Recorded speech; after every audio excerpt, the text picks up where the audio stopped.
The island of Sodor is surrounded by beautiful blue sea. It has fields of green and sandy yellow beaches. There are rivers, streams, and lots of trees where the birds sing. There are windmills and a coal mine, and docks where visitors to the island arrive. The island also has lots and lots of railway lines. Who's that puffing down the track?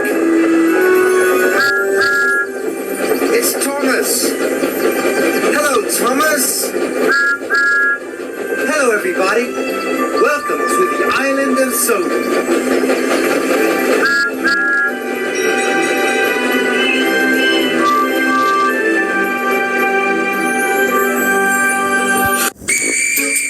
Troublesome Engines.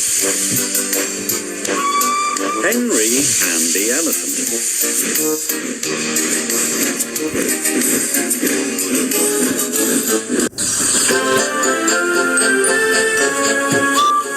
Thomas the Tank Engine puffed happily along his branch line with Annie and Clarabelle.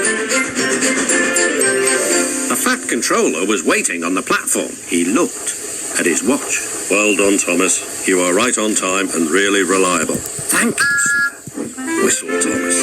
Ooh, right on time and really reliable, hummed the coaches. But the big engines were not feeling cheerful at all. Where's Percy? Mumbled Henry. He's supposed to fetch our coaches. We got no rest, complained James. He edged angrily onto the turntable and spoke rudely to Henry. What's the matter, Henry? There's no rain today. Stop worrying and do some work instead. I'm not afraid of getting wet anymore, huffed Henry.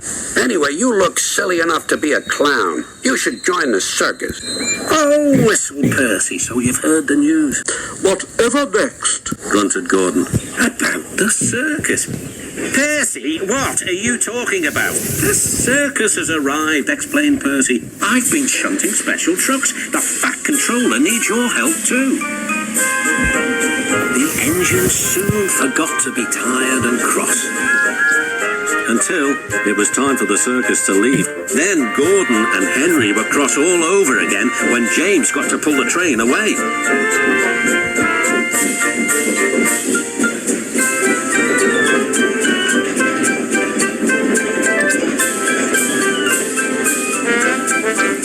A little later, the Fat Controller returned.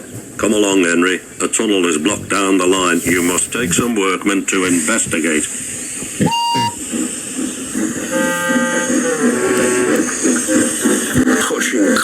Pushing cars, grumbled Henry. They stopped outside the tunnel. The workmen went inside. It was very dark and quiet, but not for long. Help! Shouted the workmen, and they ran out. We went up to the thing that was blocking the tunnel and started to dig, but it grunted and moved, one said. Nonsense, said the foreman. It's not nonsense. It's big and alive, and we're not going in there again. Well, I'll send the freight cars into the tunnel, and Henry can push the obstacle out. Whee! Said Henry unhappily. He had been shut in the tunnel for being afraid of the rain, but this was worse. Something big and alive was inside. Peep, peep. I don't want to go in. Neither do I, but we must clear the line. Oh dear, puffed Henry.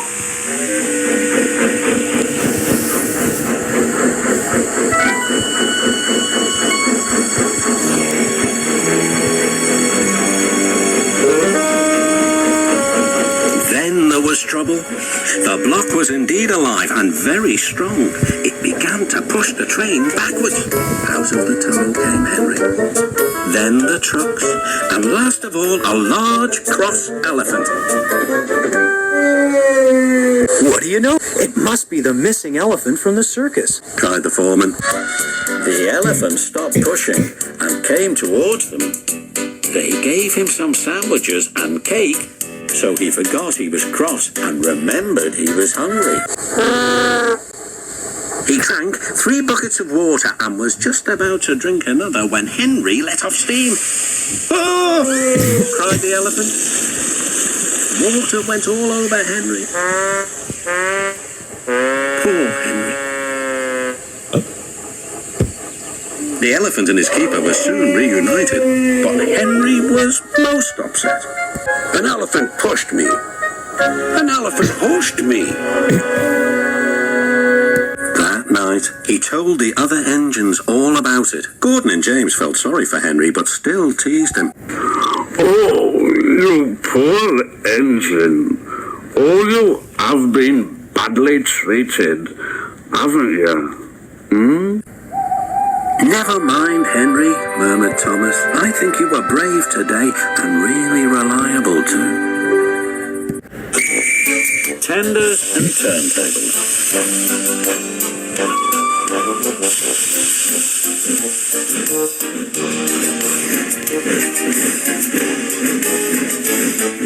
The big stations at both ends of the line each had a turntable. The Fat Controller had them made so that Edward, Henry, Gordon and James can be turned round. It is dangerous for tender engines to go fast backwards. Tank engines like Thomas don't need turntables. They can go just as well backwards as forwards. But if you had heard Gordon talking a short while ago, you would have thought that the Fat Controller had given him a tender just to show how important he was. Oh, but you don't understand, little Thomas. We tender engines have a position to keep up. It doesn't matter where you go, but we are important. And for the Fat Controller to make us shunt on dirty sidings, well, it's not the proper thing. And Gordon puffed away in a dignified manner. Thomas chuckled and went off with Annie and Clarabelle. Arrived at the terminus, Gordon waited till all the passengers had got out. Then, groaning and grumbling, he shunted the coaches to another platform. It's disgraceful. It's disgraceful. It's disgraceful. He hissed. The turntable was in a windy place close to the sea. It was only just big enough for Gordon, and if he was not on it just right, he put it out of balance and made it difficult to turn. Today, Gordon was in a bad temper, and the wind was blowing fiercely. His driver tried to make him stop in the right place. Backwards and forwards they went, but Gordon wasn't trying. At last, Gordon's driver gave it up.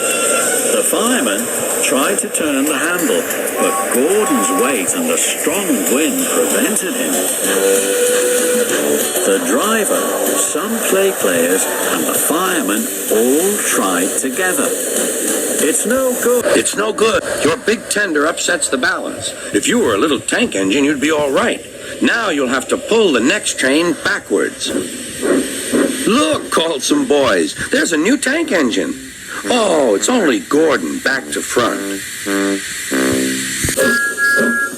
Hello, called Thomas. Playing tank engines. Sensible engine. Take my advice, scrap your tender and have a nice bunker instead. Gordon snorted, but didn't answer. Even James laughed when he saw him. You be careful, James. Otherwise, you might get stuck too. No fear, chuckled James. I'm not so fat as you. I mustn't stick, thought James anxiously as he ran to the turntable later. He stopped on just the right place to balance the table. It could now swing easily. His fireman turned the handle. James turned much too easily. The wind puffed him round like a top. He couldn't stop.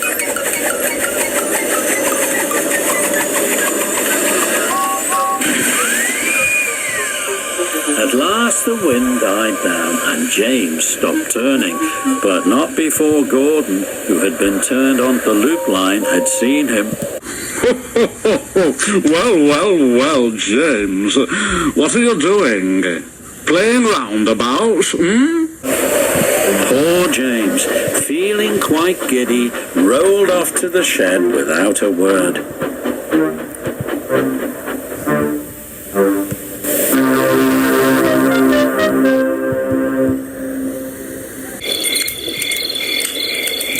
That night, the three engines had an indignation meeting. It's shameful to treat tender engines like this. It really is. Henry gets hooshed by elephants. James spins round like a top. And I have to go backwards, and everyone laughs at us.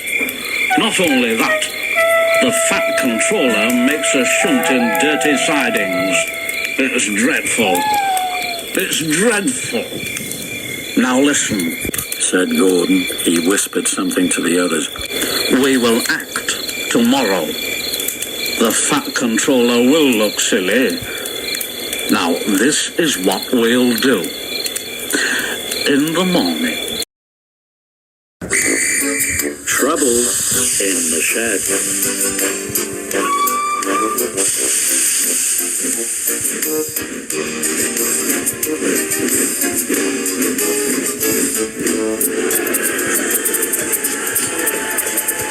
The Fat Controller sat in his office and listened. The Fat Controller frowned and said, "What a nuisance passengers are. How can I work with all this noise?" The station master knocked and came in, looking worried. There's trouble in the shed, sir. Henry is sulking. There is no train, and the passengers are saying this is a bad railway. Indeed, said the Fat Controller. We cannot allow that. Will you quieten the passengers, please? I will go and speak to Henry. He found Henry, Gordon and James looking sulky. Come along, Henry, he said. It is time your train was ready. Henry's not going, so there. And neither are James or I. We won't shunt like common tank engines. We're important tender engines, if you don't mind. You fetch our coaches for us, and we'll pull them. But we won't shunt. Tender engines don't shunt. So there. And all three engines let off steam in a cheeky way. Oh, indeed, said the Fat Controller severely. We'll see about that. Engines on my railway do as they're told. He hurried away, climbed into his car, and drove to find Edward. The yard has never been the same since Thomas left, he thought sadly. Edward was shunting. Leave those trucks, please, Edward. I want you to push coaches for me in the yard. Oh, thank you, sir. That will be a nice change. That's a good engine, said the Fat Controller kindly. Off you go, then. So Edward found coaches for the three engines, and that day the trains ran as usual.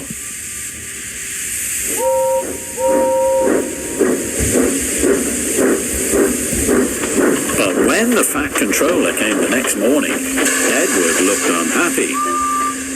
Gordon came clanking past, hissing rudely. Bless me, said the Fat Controller. What a noise. I know. They all hiss at me, sir. They say tender engines don't shunt. And last night, they said I had black wheels. I haven't. Have I, sir? No, Edward, you have nice blue ones, and I'm proud of you. Tender engines do shunt, but all the same, you'd be happier in your own yard. We need a tank engine here. He went to an engine workshop, and they showed him all sorts of tank engines. There were big ones and little ones. Some looked happy, and some sad, and some looked at him anxiously, hoping he would choose them. At last he saw a smart little green engine with 4 wheels. That's the one, he thought. If I choose you, will you work hard? Oh, sir, yes, sir. That's a good engine. I'll call you Percy. Yes, sir. Thank you, sir, said Percy happily. So he bored Percy and drove him back to the yard. Edward, He called. here's Percy. Will you show him everything? Percy soon learned what he had to do, and they had a happy afternoon.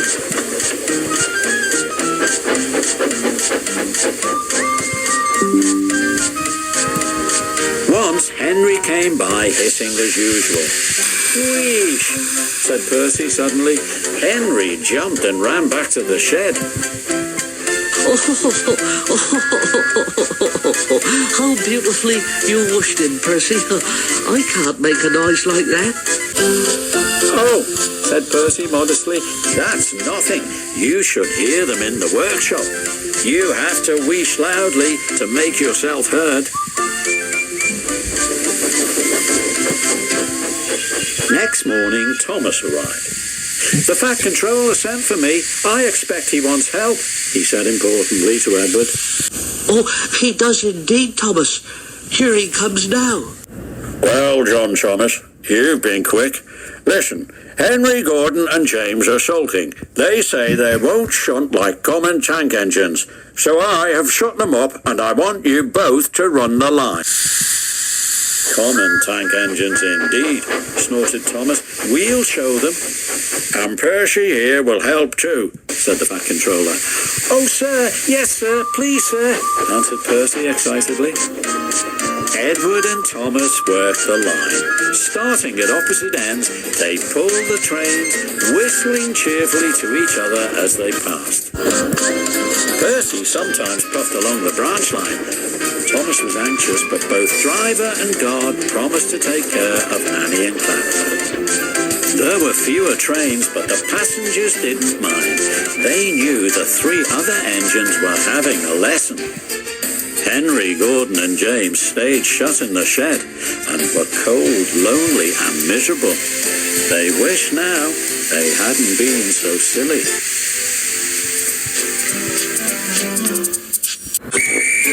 Percy runs away.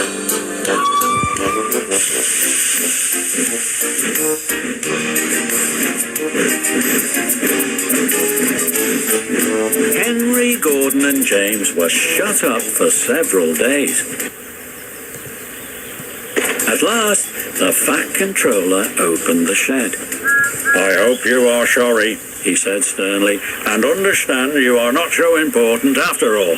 Thomas, Edward and Percy have worked the line very nicely. They need a change, and I will let you out if you promise to be good. Yes, sir, we will. Yes, sir, we will. That's right. But please remember that this no shunting nonsense must stop. Yes, please, sir.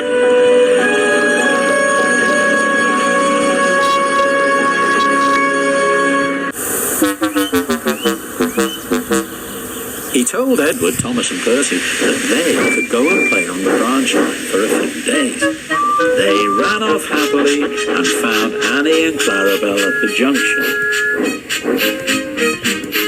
The two coaches were so pleased to see Thomas again, and he took them for a run at once. Edward and Percy played with trucks.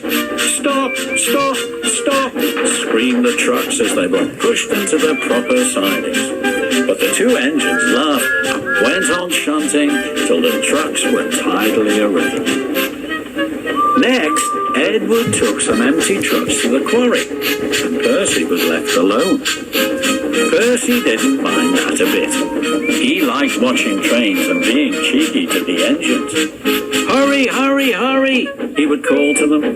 Gordon, Henry and James got very cross. After a while, he took some trucks over the main line to another siding.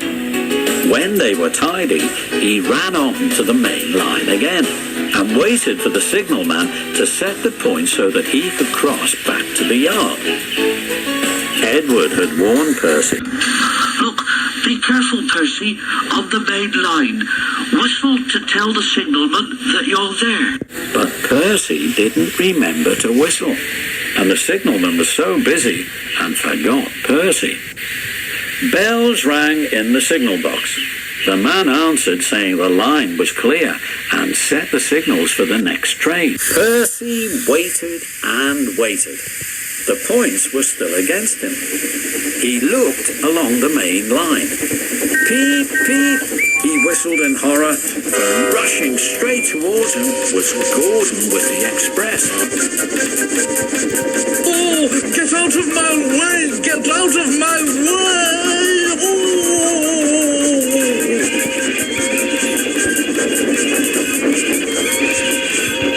Percy opened his eyes.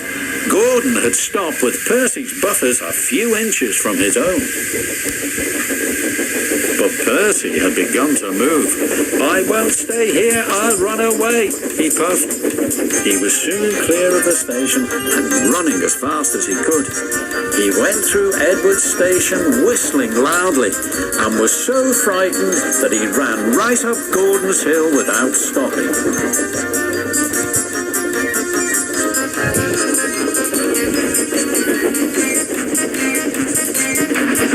He was tired then and wanted to stop, but he couldn't. He had no driver to shut off steam and to apply the brakes. I shall have to run till my wheels wear out, he thought sadly. Oh dear, I want to stop, I want to stop, he puffed in a tired sort of way. He passed another signal box. I know just what you want, little Percy, called the man kindly. He set the points, and Percy puffed wearily on to a nice empty siding, ending in a big bank of earth. Percy was too tired now to care where he went. I want to stop, I want to stop, I have stopped, he puffed thankfully as his bunker buried itself in the bank. Never mind, Percy. You shall have a drink and some coal, and then you'll feel better, said the workmen as they dug him out. Presently, Gordon arrived. Oh, well done, Percy. You know, you started so quickly that you stopped a nasty accident. I'm sorry I was cheeky, said Percy. You were clever to stop. Percy now works in the yard and finds coaches for the trains.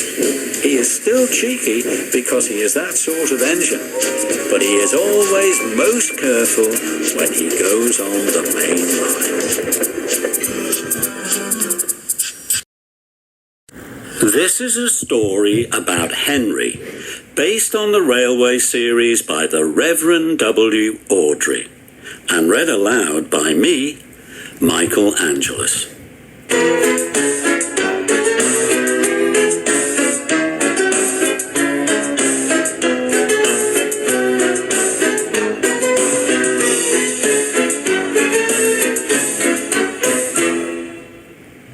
This is a story about Henry the Green Engine.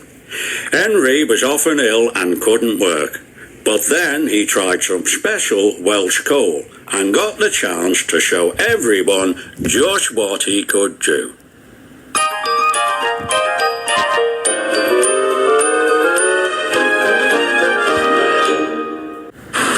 One morning, Henry was feeling very sorry for himself.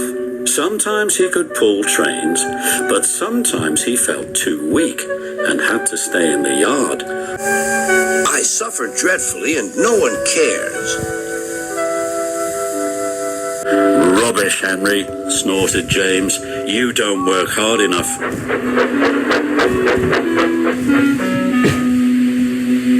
The Fat Controller spoke to Henry. You're too expensive, Henry, he said. You have had lots of new parts and a new coat of paint, but they have done you no good. If we can't make you better, we will have to get another engine instead of you. The Fat Controller was waiting when Henry came to the platform. He had taken off his hat and coat and put on overalls. He climbed on to Henry's footplate. Henry managed to start, but his fireman was not happy. Henry is a bad steamer. I build up his fire, but it doesn't give enough heat. Henry tried very hard to pull the train, but it was no good. He didn't have enough steam. He gradually came to a stop outside Edward Station. Oh dear, I shall have to go away. Oh dear, oh dear. Henry went slowly into a siding, and Edward took charge of the train. "What do you think is wrong, fireman?" asked the Fat Controller. Excuse me, sir, but the fact is the coal is wrong. We've had a poor lot lately, and today it's worse. The other engines can manage, they have big fireboxes. Henry's is small and can't make the heat. With Welsh coal, he'd be a different engine. "It's expensive," said the Fat Controller. "But Henry must have a fair chance. I'll send James to fetch some." Henry's driver and fireman were very excited when the coal came. Now we'll show them, Henry, old fellow. Henry's fireman carefully made his fire. He put large lumps of coal like a wall around the outside of the fire. Then he covered the glowing middle part with smaller lumps. You're spoiling my fire, complained Henry. Wait and see, said the fireman. We'll have a roaring fire, just when we want it. The fireman was right. When Henry reached the platform, the water was boiling nicely. "How are you, Henry?" asked the Fat Controller. Beep, beep, beep. I feel fine, whistled Henry. "Do you have a good fire, driver?" Never better, sir, and plenty of steam, he replied. "No record breaking. Don't push him too hard, driver." Henry won't need pushing, sir. I'll have to hold him back.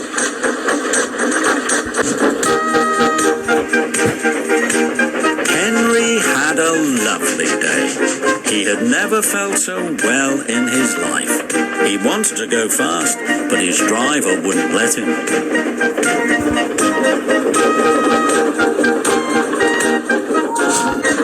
Steady, old fellow. There's plenty of time.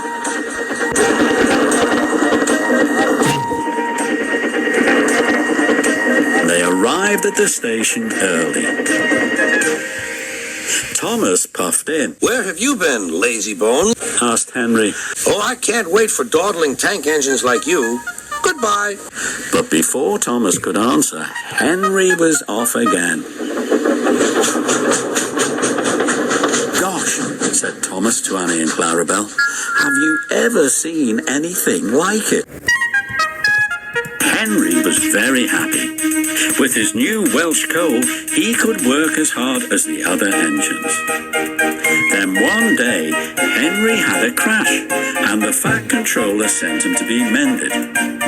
Workmen gave Henry a brand new shape and a bigger firebox, so he wouldn't need special coal anymore. Now Henry is so splendid and strong, he sometimes pulls the express. "Peep, peep, pip, pip, peep," whistles Henry happily.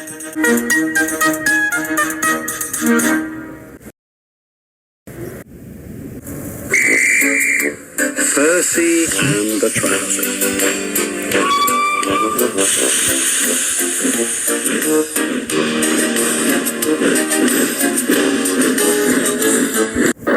Percy was now working hard. His fire was burning nicely and he had plenty of steam.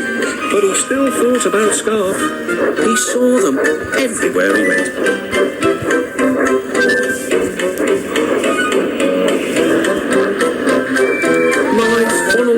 My funnel's cold, he puffed. "I want a scarf, I want a scarf." "Rubbish, Percy," said Henry one day.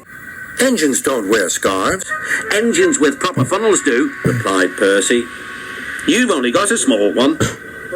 Before Henry could answer, Percy puffed away. Henry snorted. He was looking forward to pulling the special train. He was proud of his short, neat funnel. Just then, a train came in, and Percy, still puffing, "I want a scarf, I want a scarf," went to take the coaches to their siding. His driver always shut off steam just outside the station, and Percy would try to surprise the coaches by coming in as quietly as he could. Two porters were taking some luggage across the line. They had a big load and were walking backwards to see that none fell off the trolley. Percy arrived so quietly that the porters didn't hear him until the trolley was on the line. The porters jumped clear.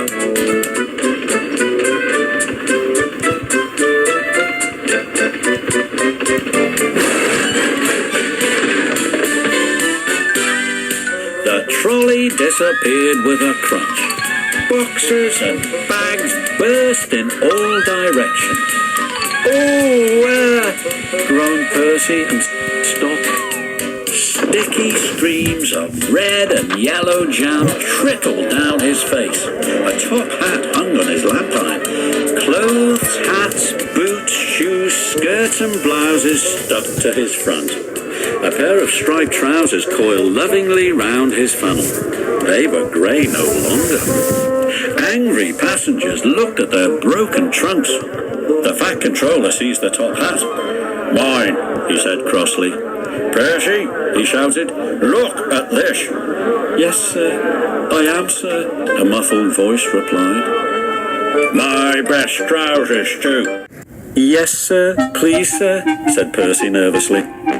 "I am very cross," said the fat controller. "We must pay the passengers for their spoiled clothes. My hat is dented and my trousers are ruined, all because you will come into the station as if you were playing grandmother's steps with the coaches." The driver unwound the trousers. The fat controller waved them away. "Percy wanted a scarf. He shall have my trousers for a scarf. They will keep him warm." Percy wore them back to the yard. He doesn't like scarves now.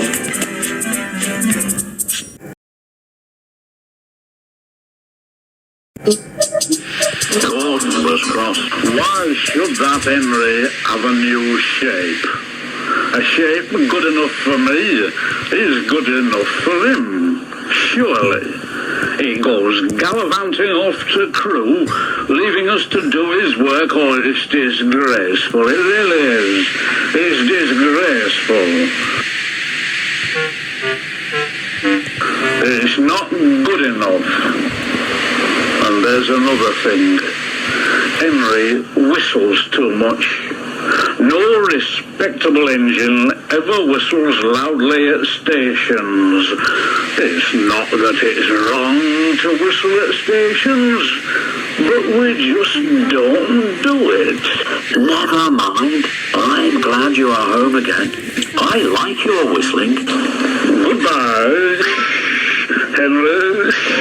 Goodbye, Henry. We are glad to have you with us again, but be sure and remember what I said about whistling. Now, don't forget. Later on, Henry took a slow train and presently stopped at Edward Station. "Oh, hello, Henry. You look splendid. I was pleased to hear your happy whistle yesterday." "Thank you, Edward." "Well, it sounds like Gordon, and it ought to be Gordon. But Gordon never whistles like that." It was Gordon. He came rushing down the hill at a tremendous rate. He didn't look at Henry, and he didn't look at Edward. He was purple in the boiler and whistling fit to burst. He screamed through the station and disappeared. Well, what do you think of that, Henry? "It isn't wrong, but we just don't do it." And he told Edward what Gordon had said. Meanwhile, Gordon screeched along the line. People came out of their houses. Air raid sirens started. 5 brigades got ready to go out. Horses out in their carts. Old ladies dropped their parcels. At a big station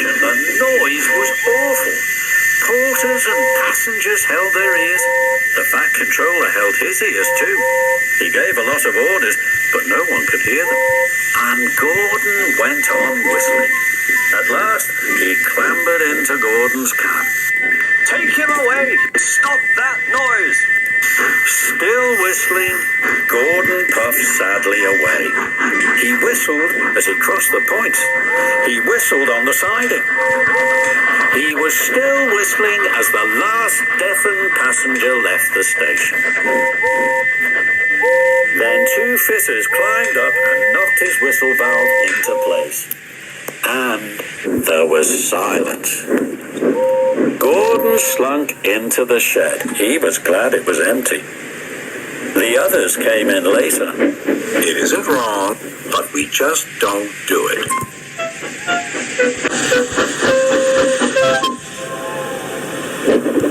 One lovely Saturday morning, Henry was puffing along. The sun shone, the fields were green, the birds. Henry had plenty of steam in his boiler, and he was feeling happy. I feel so well. I feel so well. Trickety-trot, trickety-trot. Henry saw some boys on a bridge. Beep, beep. Hello. Oh. But the boys didn't wave and take his number. They dropped stones on him instead. Some of the stones hit Henry's boiler and spoiled his paint. One hit the fireman on the head as he was shoveling coal, and others broke the carriage windows. They've broken our glass. They've broken our glass. Sobbed the coaches. His driver opened the first aid box, bandaged the fireman's head, and planned what he was going to do. They stopped the train, and the guard asked if any of the passengers were hurt. No one was hurt, but everyone was cross. They saw the fireman's bumped head and told him what to do for it. And they looked at Henry's paint. Call the police! The police! They shouted angrily. No, said the driver. Leave it to Henry and me. We'll teach those lads a lesson. What will you do? What will you do? They asked. Can you keep a secret? Yes, they all said. Well then, said the driver. Henry is going to sneeze at them. What? Cried all the passengers. The driver laughed. Henry draws air in through his fire and puffs it out with smoke and steam. When he puffs hard, the air blows ashes from his fire into his smoke box, and these ashes sometimes prevent him from puffing properly. When your nose is blocked, you sometimes sneeze. If Henry's smoke box is blocked, I can make air and steam blow the ashes out through his funnel. We will do it at the bridge and startle those boys. Henry puffed on to the terminus where he had a rest. Then he took the train back. Lots of people were waiting at the station just before the bridge.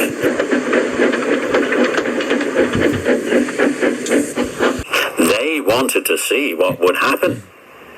Henry has plenty of ashes, said the driver. Please keep all windows shut till we have passed the bridge. Henry is as excited as we are, aren't you, old fella? And he patted Henry's boiler. Henry didn't answer. He was feeling stuffed up, but he winked at his driver. The guard's flag waved, his whistle blew, and they were off. Soon, in the distance, they saw the bridge. There were the boys, and they all had stones. Are you ready, Henry? Said his driver. Sneeze hard when I tell you. Now, he said, and turned the handle.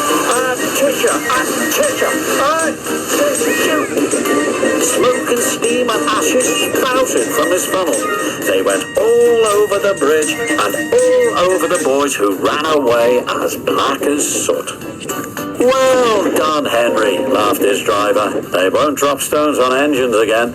Your coat is all black, but we'll rub you down and paint your scratches, and you'll be as good as new tomorrow. Henry has never again sneezed under a bridge. A fat controller doesn't like it. His smoke box is always cleaned in the yard while he is resting. He has now gone under more bridges than he can count. But from that day to this, there have been no more boys with stones. This is a story about Toby, based on the railway series by the Reverend W. Awdry, and read aloud by me, Michael Angelus.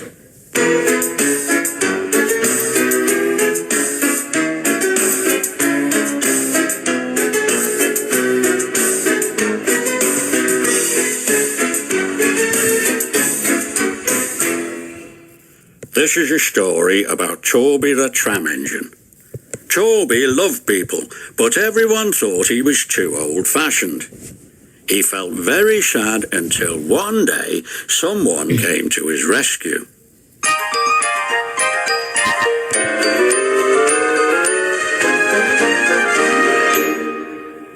Toby was a tram engine. He had cow catchers and side plates, and a coach called Henrietta. Toby loved people and was always happy when he could help them out. He was such a cheerful engine that people liked to help him too. Toby and Henrietta worked on a little line near a holiday town. They worked very hard, taking trucks from the farms to the main line, but they had very few passengers. It's not fair, grumbled Henrietta one day.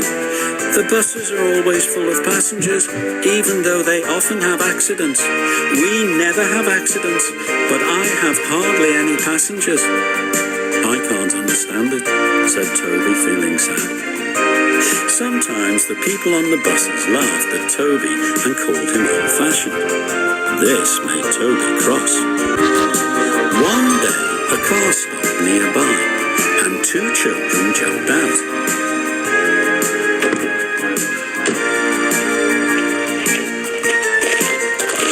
Come and look at this engine, called the little boy. A nice-looking, stout gentleman followed them with two ladies. That's a tram engine, explained the stout gentleman. It's a special kind of steam train. Is it electric? Asked Bridget. Whoosh! Hissed Toby crossly. Shh, said her brother. You've offended him. But trams are electric, aren't they? They are mostly, the stout gentleman answered. But this is a steam tram. May we go on it, Grandfather, please? The guard had begun to blow his whistle.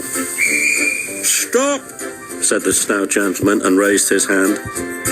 The guard, surprised, opened his mouth and the whistle fell out. Hip, hip, hooray, chanted Henrietta, and she rattled happily behind.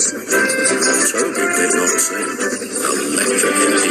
Electric indeed, he snorted. He was very hurt.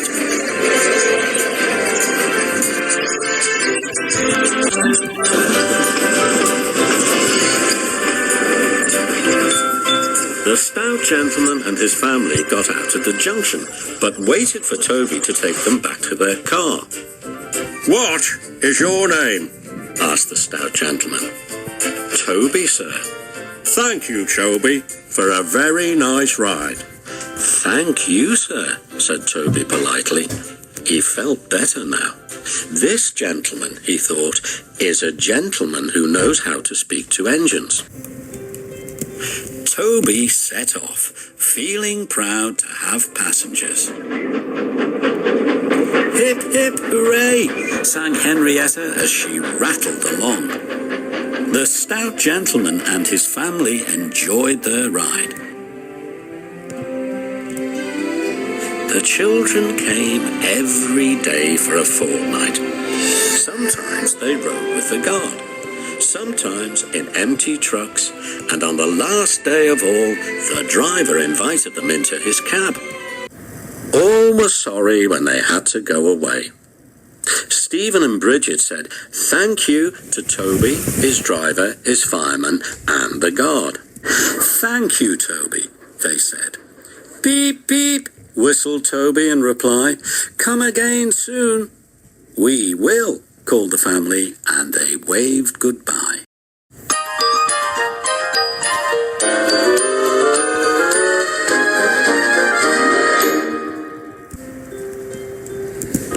As time passed, Toby and Henrietta had fewer and fewer trucks to take to the main line, and they had no passengers at all.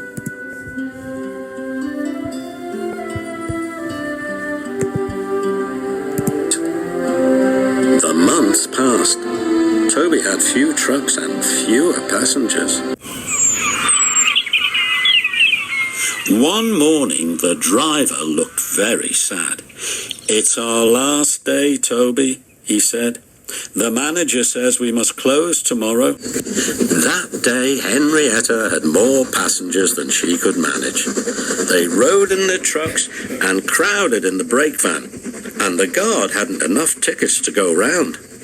The passengers joked and sang, but Toby and his driver wished they wouldn't. "Goodbye, Toby," said the passengers afterwards. "We are sorry your line is closing down." "So am I," said Toby sadly. The last passenger left the station, and Toby puffed slowly to his shed. "It's our last day, Toby," he said. "The manager says we must close tomorrow." At the end of the day, Toby puffed slowly to his shed. "Nobody wants me," he said unhappily. Next morning, the shed was flung open, and he woke with a start to see his fireman dancing a jig outside. His driver, excited, waved a piece of paper. "Wake up, Toby," they shouted, "and listen to this. It's a letter from the stout gentleman." Toby listened and... But I mustn't tell you any more, or I should spoil the next story.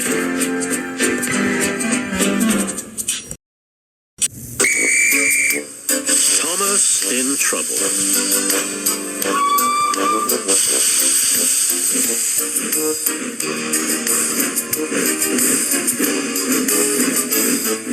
There is a line to a quarry at the end of Thomas's branch.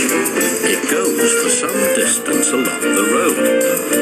Thomas was always very careful here in case anyone was coming. "Peep, pip, peep," he whistled. Then the people got out of the way and he puffed slowly along with his trucks rumbling behind him. Early one morning there was no one on the road, but a large policeman was sitting on the grass close to the line. He was shaking a stone from his boot. Thomas liked policemen.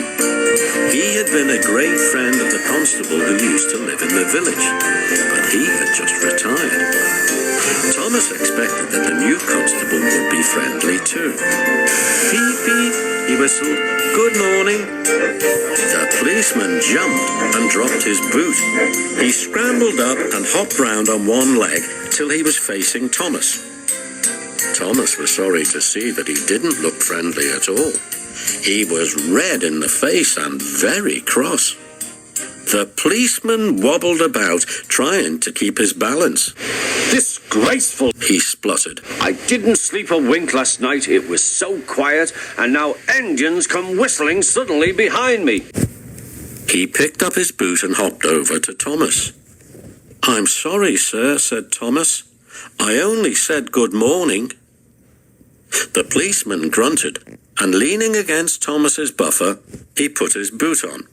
He drew himself up and pointed to Thomas. "Where's your cow catcher?" he asked accusingly. "But I don't catch cows, sir." "Don't be funny," snapped the policeman. He looked at Thomas's wheels. "No side plates either." And he wrote in his notebook. "Engines going on public roads must have their wheels covered and a cow catcher in front to protect people and animals from being dragged under the wheels if they stray onto the line. You haven't, so you are dangerous." "Oh, look, that's rubbish, Constable. We've been along here hundreds of times and never had an accident." "That makes it worse," the policeman answered. He wrote, "Regular lawbreaker" in his book. Thomas puffed sadly away.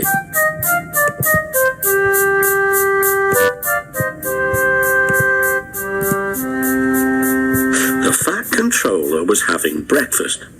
He was eating toast and marmalade. He had the newspaper open in front of him, and his wife had just given him some more coffee. The butler knocked and came in. Excuse me, sir. You're wanted on the telephone. Bother that telephone, said the fat controller. I'm sorry, my dear, he said a few minutes later. Thomas is in trouble with the police, and I must go at once. He gulped down his coffee and hurried from the room. At the junction, Thomas's driver told the fat controller what had happened. Dangerous to the public indeed. We'll see about that. And he climbed grimly into Annie, the coach. The policeman was on the platform at the other end. The fat controller spoke to him at once, and a crowd collected to listen. Other policemen came to see what was happening, and the fat controller argued with them too. But it was no good. The law is the law, they said, and we can't change it. The fat controller felt exhausted. He mopped his face. I'm sorry, driver, he said. It's no use arguing with policemen. We will have to make those cowcatcher things for Thomas, I suppose. Everyone will laugh, sir, said Thomas sadly. They'll say I look like a tram. The fat controller stared. Then he laughed. Well done, Thomas. Why didn't I think of it before? We want a tram engine. When I was on my holiday, I met a nice little engine called Toby. He hasn't enough work to do and needs a change. I'll write to his controller at once. A few days later, Toby arrived.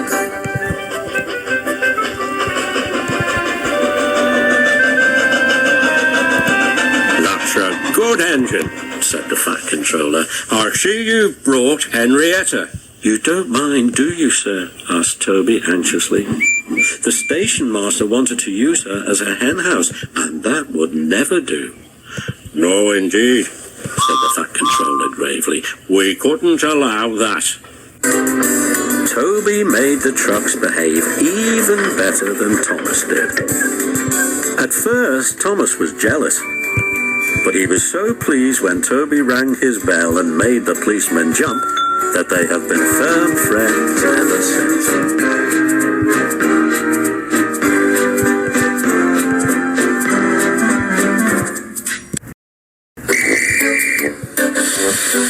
30 objects.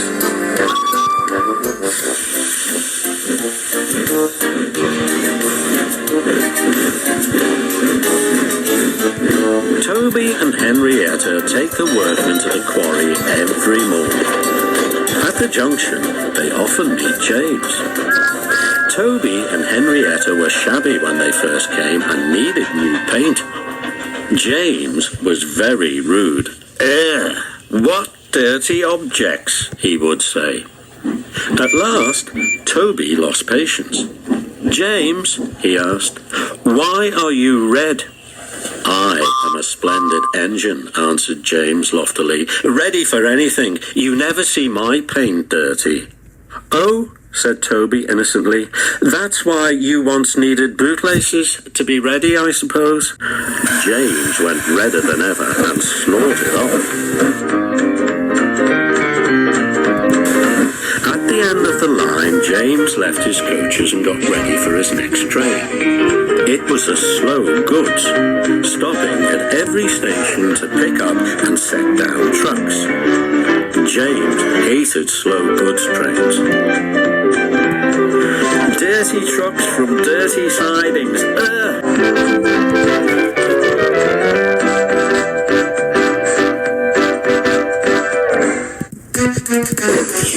Starting with only a few, he picked up more and more trucks at each station, until he had a long train. At first, the trucks behaved well, but James bumped them so crossly that they determined to pay him out. Presently, rumbling over the viaduct, they approached the top of Gordon's Hill. Heavy goods trains halt here to pin down their brakes. James had had an accident with trucks before and should have remembered this. "Wait, James, wait," said his driver. But James wouldn't wait. He was too busy thinking what he would say to Toby when they next met.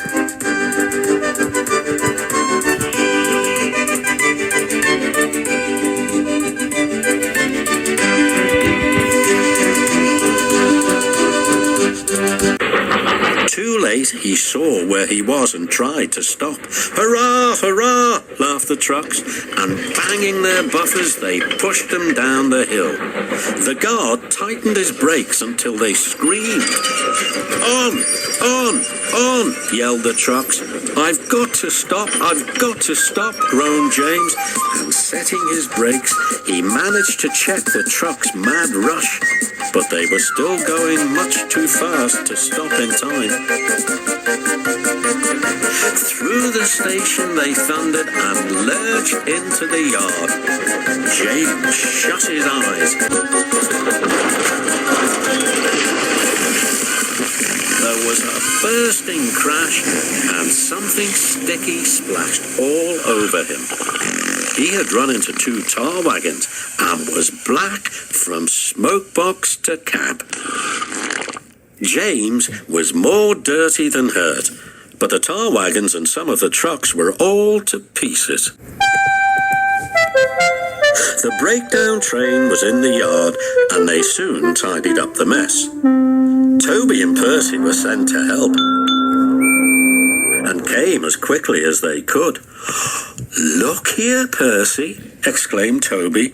"Whatever is that dirty object?" "That's James, didn't you know?"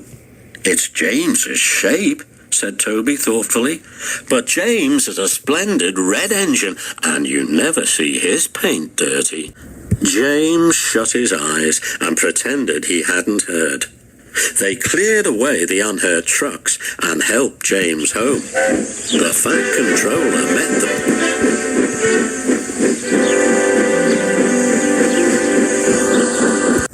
"Well done, Percy and Toby," he said. He turned to James. "Fancy letting your trucks run away. I am surprised. You're not fit to be seen. You must be cleaned at once. Toby shall have a coat of paint. Chocolate and blue, I think." "Please, sir, can Henrietta have one too?" "Certainly, Toby," he smiled. "She shall have brown like Annie and Clarabelle." "Oh, thank you, sir. She will be pleased." Toby ran home happily to tell her the news.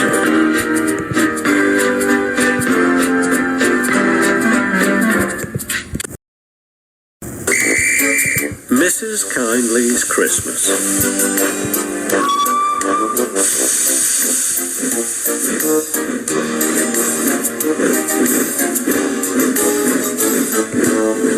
It was nearly Christmas. Annie and Clarabelle were packed full of people and parcels. Thomas was having very hard work. Come on, he puffed. "We're feeling so full," grumbled the coaches. Thomas looked at the hill ahead. Can I do it? He puffed anxiously. Suddenly, he saw a handkerchief waving from a cottage window. He felt better at once. Yes, I can, he puffed bravely. He pulled his hardest and was soon through the tunnel and resting in the station. "That was Mrs. Kyndley who waved to you, Thomas. She has to stay in bed all day," his driver told him. "Poor lady," said Thomas. "I am sorry for her." Engines have heavy loads at Christmas time, but Thomas and Toby didn't mind the hard work when they saw Mrs. Kyndley waving. But then it began to rain. It rained for days and days. Thomas didn't like it, nor did his driver. Mrs. Kyndley won't wave today, but whether she waved or not, they always whistled when they passed the little lonely cottage. Its white walls stood out against the dark background of the hills. "Hello?"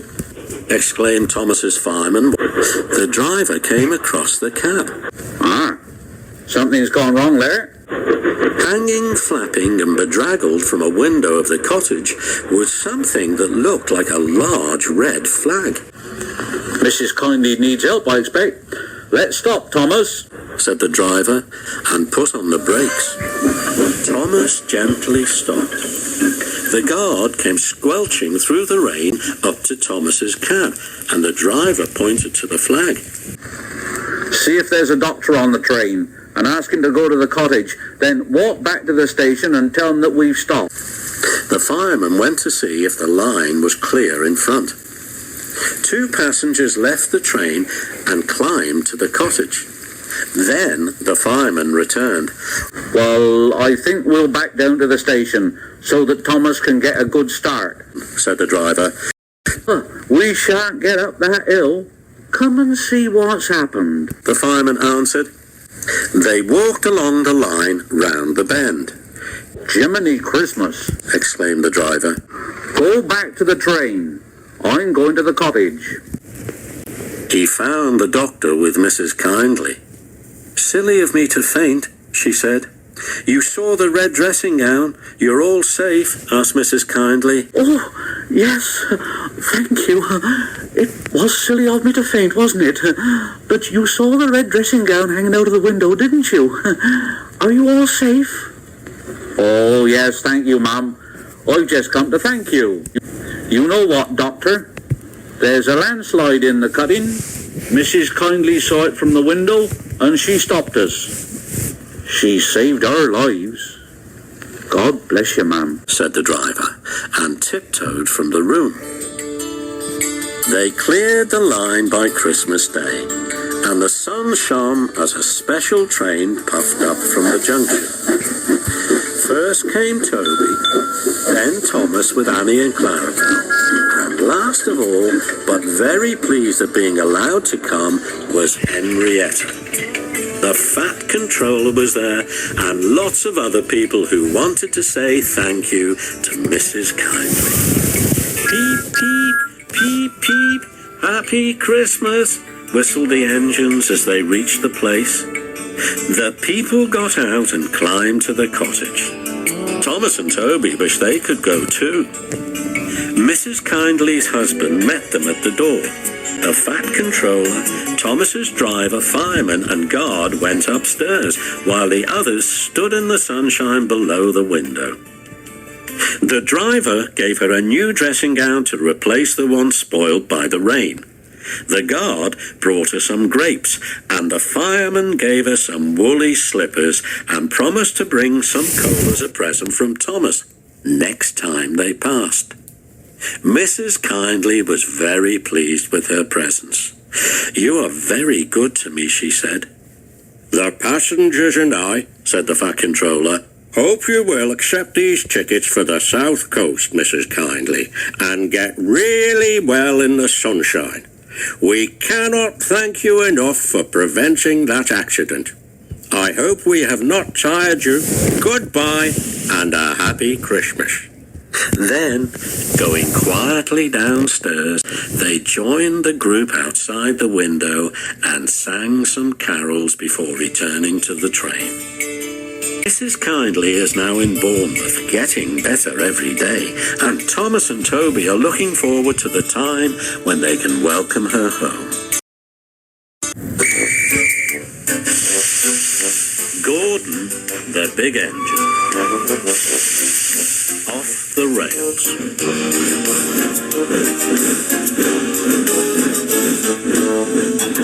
Gordon was resting in a siding.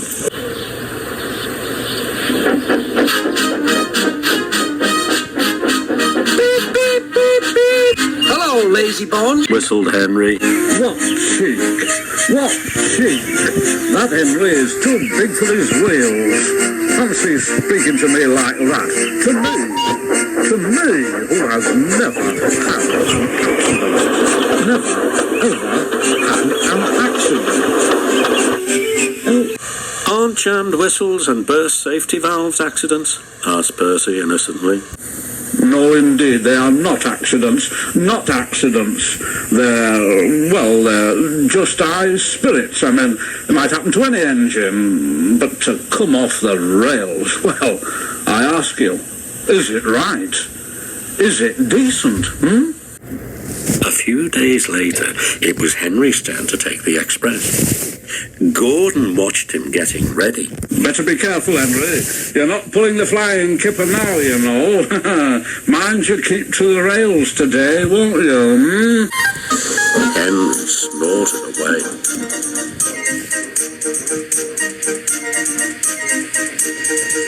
Gordon yawned and went to sleep.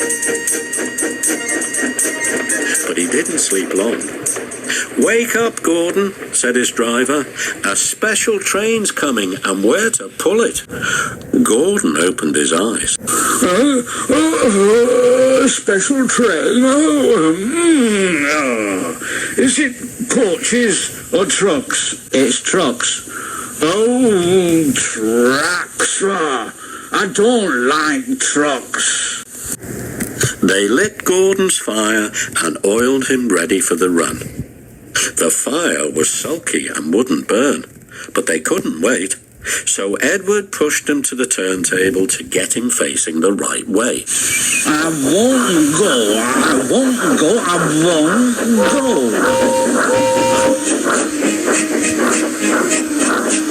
Don't be silly.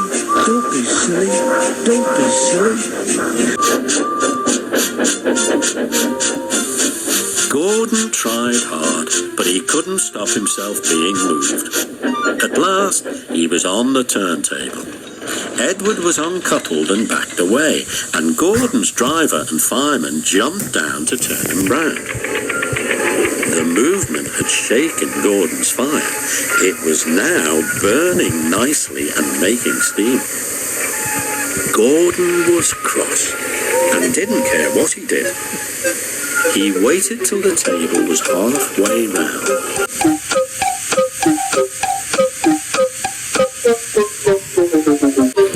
He only meant to go a little way, just far enough to jam the table and stop it turning, as he had done once before. But he couldn't stop himself, and slithering down the embankment, he settled in a ditch. "Oosh!" he hissed, as his wheels churned the mud. "Get me out! Get me out!" "Not a hope," said his driver and fireman. "You're stuck, you silly great engine. Don't you understand that?" They telephoned the Fat Controller. "So, Gordon didn't want to take the special and ran into a ditch," he answered from his office. "What's that you say? The special's waiting. Tell Edward to take it, please. And Gordon? Oh, leave him where he is. We haven't time to bother with him now." A family of toads croaked crossly at Gordon as he lay in the mud. On the other side of the ditch, some little boys were chattering. Doesn't he look silly? They'll never get him out. They began to sing. Silly old Gordon fell in a ditch, silly old Gordon fell in a ditch, all on a Monday morning. The school bell rang, and still singing, they chased down the road. Said Gordon, and blew away 3 tadpoles and an inquisitive newt. Gordon lay in the ditch all day. "Oh dear," he thought, "I shall never get out."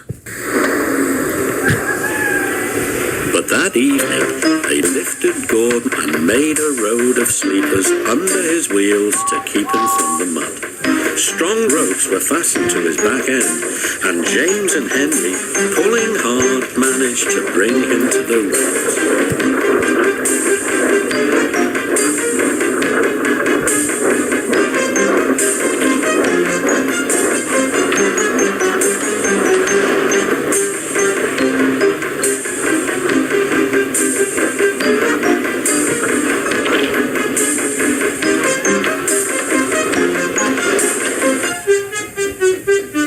Late that night, Gordon crawled home a sadder and wiser engine.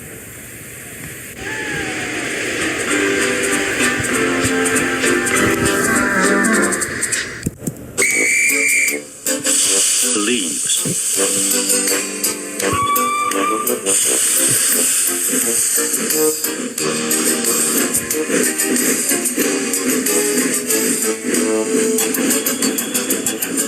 men were cleaning Gordon. My eye. My eye. You've got your holes in my eye. Oh, stop it. Gordon grumbled. Shut it, silly. Did you ever see such mud, Bert? No, I never have. You ought to be ashamed, Gordon, giving us extra work. The hosing and scrubbing stopped. Gordon opened one eye, but shut it quickly. Wake up, Gordon, said the Fat Controller sternly, and listen to me. You will pull no more coaches till you are a really useful engine. So Gordon had to spend his time pulling trucks. Oh, goods trains. Goods trains. Oh, I hate goods trains. I hate them. He muttered. He felt his position deeply. That's for you, and you, and you, Gordon said crossly. Oh,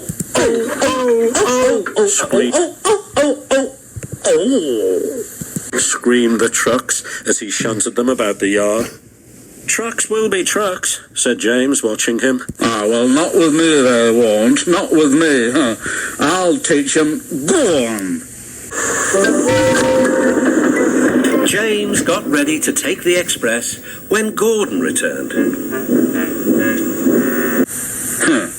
They tried to push me down the hill this morning, James. It's slippery there. You'll probably need some help with the express, you know.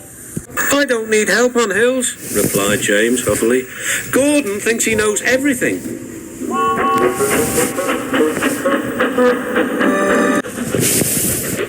The train was soon running nicely, but a distant signal checked them close to Gordon's Hill. Gordon's Hill used to be bleak and bare. Strong winds from the sea made it hard to climb. Trees were planted to give shelter, and in summer the trains run through a leafy avenue. Now autumn had come, and dead leaves fell. The wind usually puffed them away, but today rain made them heavy, and they did not move. The signal showed clear, and James began to go faster. I'll do it, he puffed. Halfway up, he was not so sure. I must do it. But his wheels slipped on the leaves. He couldn't pull the train at all. Help! Whistled James. His wheels were turning forward, but the heavy coaches pulled him backwards. The whole train started slipping down the hill. His driver shut off steam and put on the brakes. Then carefully, he stopped the train. Gordon saw everything. Ah, well, James, we live and learn. Never mind, little James. I'm going to push behind. James waited till he had plenty of steam. Then peep, peep, he called. Poop, poop, poop. Pull hard, puffed Gordon. We'll do it, puffed James. Pull hard, we'll do it. The engines puffed together.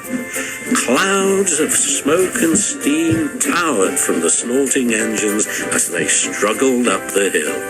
We can do it, puffed James. We will do it, puffed Gordon. The greasy rails sometimes made Gordon's wheels slip, but he never gave up. And presently, they reached the top. We've done it, they puffed. Gordon stopped. Poop, poop, he whistled. Goodbye. Peep, peep, peep, peep. Thank you. Goodbye, answered James. Gordon watched the coaches wistfully till they were out of sight. Then slowly he trundled back to his waiting trucks. Down the mine.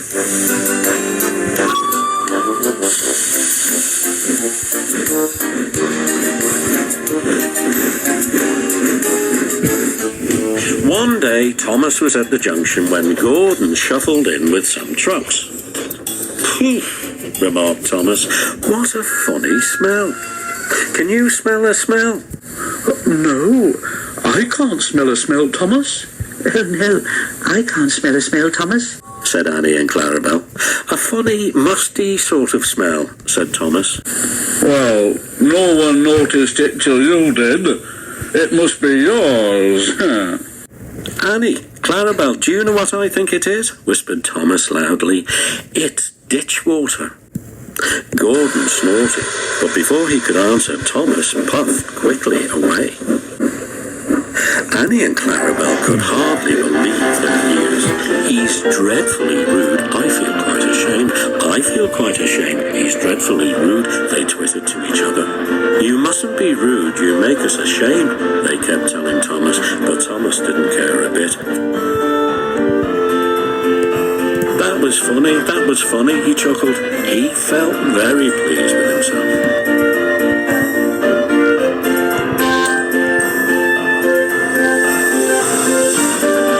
Annie and Clarabel were deeply shocked. They had a great respect for Gordon, the big engine. Thomas left the coaches at a station and went to a mine for some trucks. Long ago, miners digging for lead had made tunnels under the ground. Though strong enough to hold up trucks, their roofs could not bear the weight of engines.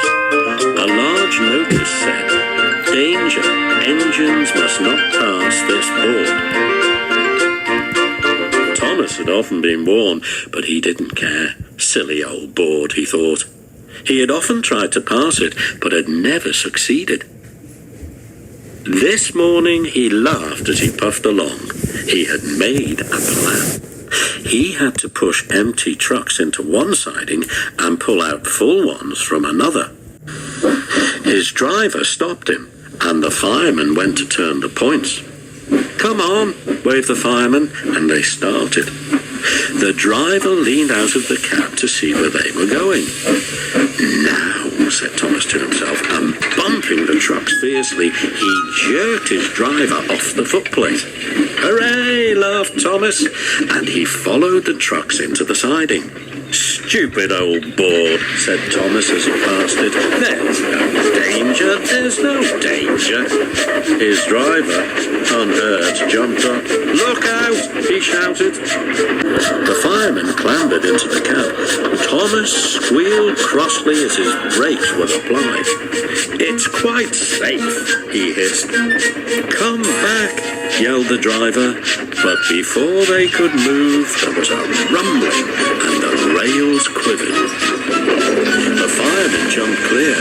As he did so, the ballast slipped away and the rails sagged and broke. "Fire and smoke," said Thomas. "I'm sunk." And he was. Thomas could just see out of the hole, but he couldn't move.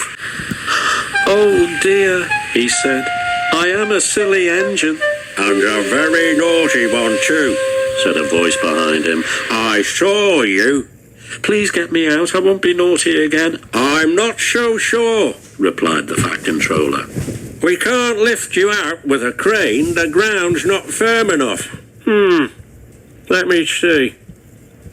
I wonder if Gordon could pull you out." "Yes, sir," said Thomas nervously. He didn't want to meet Gordon just yet.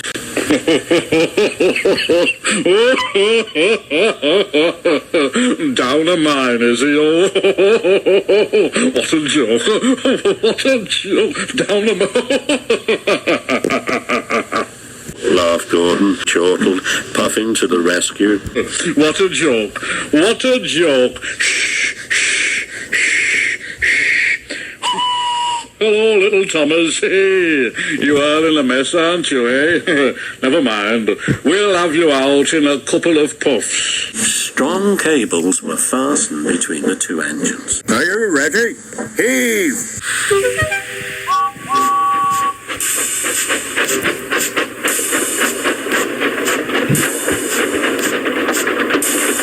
But they didn't pull Thomas out in two puffs. Gordon was panting hard and nearly before he had dragged Thomas out of the hole and safely past the board.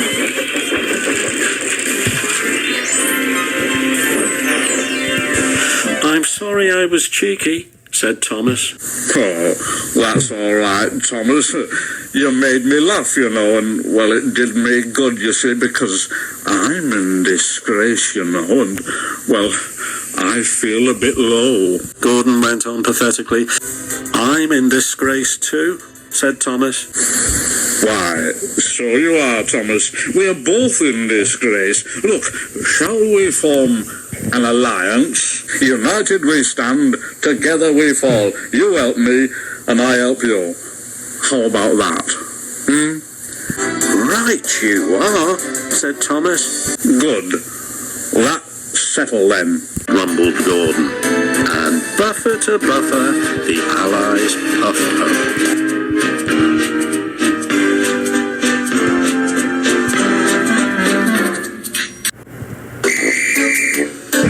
Paint pots and queens.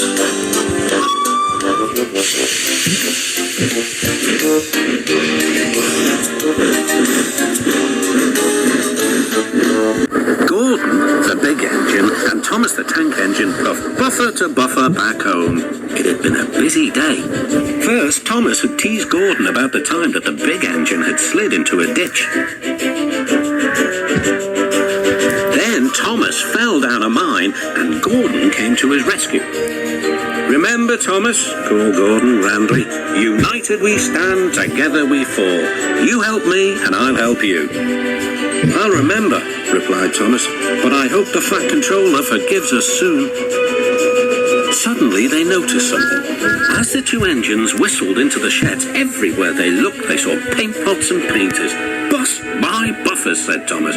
"What's happening?" "Shh," whispered Percy. "The Fat Controller is going to tell us now."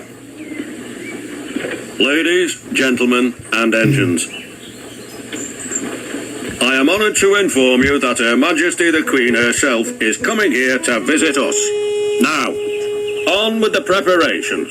The engines wondered who would pull the royal train. "Well, I'm too old to pull important trains," said Edward sadly. Well, I'm in disgrace. The Fat Controller would never choose me. Gordon said gloomily. "He'll choose me, of course," boasted James. You? Snorted Henry. You can't climb hills. He will ask me to pull the train, and I'll have a new coat of paint. Then the rain came.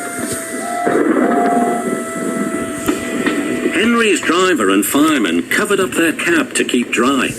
A painter was on the ladder above the line. Henry's smoke blew high into the air. The painter couldn't see. Both he and the paint pot fell all over Henry.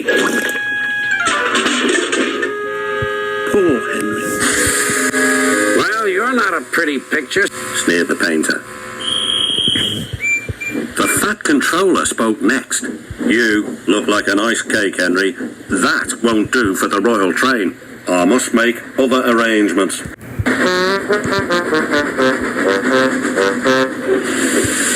Gordon and Thomas were waiting for him. "Please, sir." Excuse me, sir, but I was thinking. "One at a time," replied the Fat Controller. "Yes, Gordon?"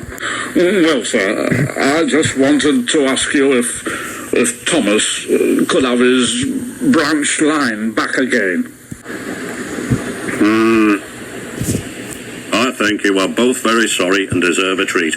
Edward will go in front to clear the line. Thomas will look after the coaches, and Gordon will pull the train. "Oh, sir," said the engines happily. The great day came. All the engines worked hard, bringing people to the town. Thomas sorted out their coaches in the yard.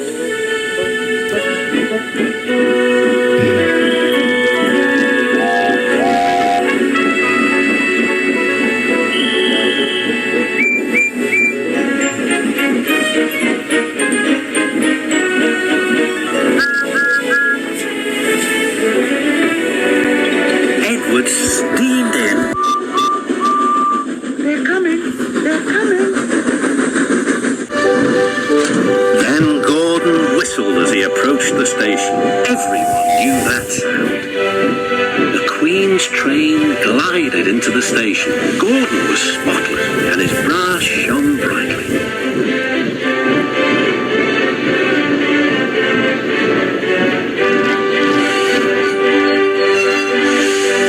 The fat controller stood to attention. "Welcome, Mum." The Queen thanked him for a splendid run and asked to see all the engines. "Beep, beep," whistled Toby and Percy. "Shh," hissed Henry and James. But Toby and Percy didn't care. "3 cheers for the Queen! Beep, beep," whistled the engines. When it was time to leave, the Queen spoke specially to Thomas, who fetched her coaches, then to Edward, and finally to Gordon, who took her away. No engines ever felt prouder than those on the fat